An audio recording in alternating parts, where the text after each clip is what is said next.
Mesdames, Messieurs, c'est un plaisir de vous retrouver pour cette dernière sortie de la semaine du point de l'économie.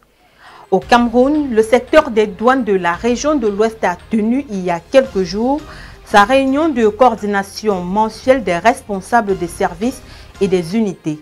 Présidée par M. Sadou Oumarou, chef de secteur, cette réunion a été un prétexte pour faire le point du chemin parcouru le mois écoulé et pour mettre en place des stratégies triomphantes pour la dernière décade de septembre et le quatrième trimestre de l'année 2024. À cet effet, le secteur des douanes de l'Ouest ambitionne d'atteindre, voire de dépasser les objectifs de recettes assignés en 2024. Pour des prévisions de 65 300 000 francs CFA, le secteur des douanes de l'Ouest a mobilisé 70 134 836 francs CFA, soit un taux de réalisation de 107,40%. Pour maintenir la tendance haussière dans la mobilisation des recettes et le renforcement de la lutte contre la fraude et la contrebande, des recommandations ont été formulées telles que poursuivre l'amélioration de la prise en charge des marchandises, accroître la mobilité et l'efficacité des brigades mobiles, inspecter minutieusement les bus et cars de transport en commun sur les axes routiers, renforcer les effectifs dans les postes de contrôle, accentuer le renseignement prévisionnel afin d'anticiper sur les opérations frauduleuses. À l'occasion de la rentrée économique du patronat le 18 septembre dernier, le président du groupement des entreprises du Cameroun en abrégé GECAM, Célestin Tawamba, a fustigé la fiscalité camerounaise qu'il trouve injuste et oppressive à cause du taux d'imposition effectif de l'ordre de 60 à 80% que doivent payer les entreprises naissantes et même celles qui font des pertes au fisc camerounais.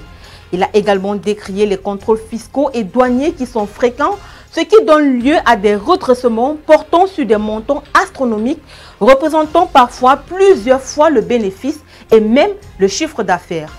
Bien que la baisse du taux de l'impôt sur les sociétés pour les PME, la baisse du taux d'acompte de l'impôt sur les sociétés sur certaines activités, la clarification des procédures de contrôle douanier a posteriori, la mise en œuvre des mesures incitatives dans le cadre de la politique d'import-substitution ou encore la mise en place au sein de la Direction générale des impôts d'un comité qualité soit des motifs de satisfaction, le président du GECAM a émis le vœu que la prochaine loi des finances 2025 de relance économique soit marquée notamment par une pause fiscale, des mesures d'élargissement de l'assiette fiscale qui n'impacteront pas les entreprises déjà fortement taxées, la refonte de la taxe foncière et sur l'immobilier. Soulignons qu'au cours de cette rentrée économique du patronat, Célestin Tawamba a laissé entendre les inquiétudes des patrons d'entreprises au Cameroun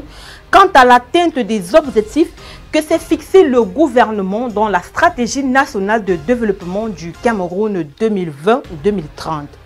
Car pour eux, s'agissant de ces entreprises, les performances économiques du Cameroun sont en deçà des objectifs que le gouvernement s'est fixés dans le cadre du document stratégique pour la croissance et l'emploi et la stratégie nationale de développement 2020-2030.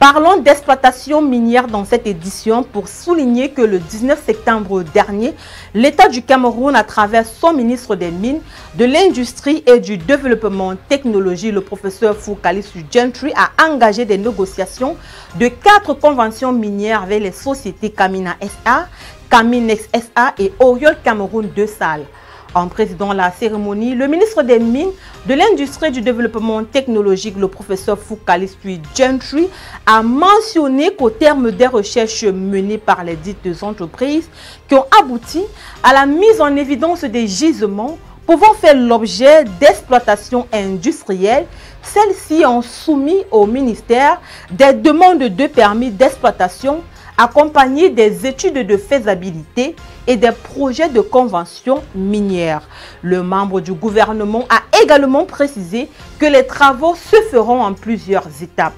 Et comme l'a présenté le professeur Foukalis Gentry, les retombées économiques attendues de l'exploitation des gisements de fer de Ngovayan, d'une TEM et de Djoum 3 sont entre autres le développement des infrastructures, la réduction du chômage à travers la création d'emplois directs et indirects, la contribution à l'élargissement de l'assiette fiscale, l'augmentation du pouvoir d'achat des collectivités locales.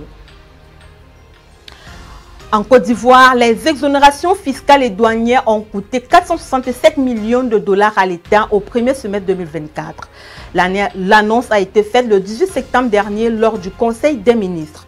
Dans le détail, les exonérations douanières représentant 63% du total concernent principalement la fiscalité de porte, tandis que 37% relèvent de la fiscalité intérieure. Cela signifie que plus de 296 millions de dollars ont été consacrés aux exonérations sur les produits importés, contre près de 171 millions de dollars sur les activités internes durant la période. Il faut dire que ces exonérations visent généralement à faciliter les investissements publics, soutenir certains secteurs et encourager les investissements privés. Avec un taux de pression fiscale d'environ 14%, inférieur au seuil de 20% fixé par l'UEMOA, le gouvernement ivoirien a entrepris depuis 2023, en collaboration avec le Fonds monétaire international, un programme de réforme pour rationaliser les exonérations et les dépenses fiscales. Ce programme inclut également la suppression des subventions sur les produits de première nécessité. Mesdames, Messieurs, c'est ici que nous refermons cette édition du Point de l'économie. Merci d'avoir été des nôtres. Les programmes se poursuivent sur nos différentes plateformes numériques. Restez connectés.